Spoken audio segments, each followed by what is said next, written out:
Another way that you would have seen it in the reading for your modules is they set up what is called a system. And the system in this case, if you go back to the reading in the first module, they showed it to you in another way.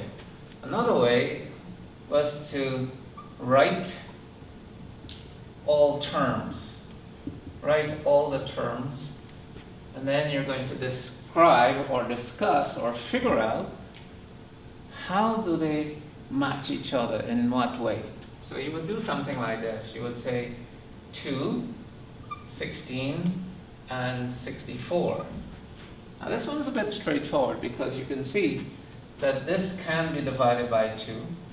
This can be divided by 2. This can also be divided by 2. But what we're interested in really going after is to try to see what is common, but also the denominator that would fit all 3 terms. We notice that this can also be divided by 8, and so is this term. Notice that 2 can divide into 8 and 8. Obviously, they're the same. But what we have to look at now is what would be the top echelon number. And if you go into the system and you look at all 3, the highest possible term is 64. And if you look at the 64, you then have to ask, which numbers can divide it? Well, obviously 64 can divide itself. You can do that, so you know you're okay. You ask again, 64. Can 16 divide into 64?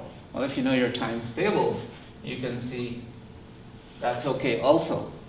And the last one, well, you know that one, 64, can it be divided by 2? Yes. So the highest possible number of these 3 numbers is 64. So what would be your common denominator? So your LCD, as we would call it, would be equal to 64. And how do we know?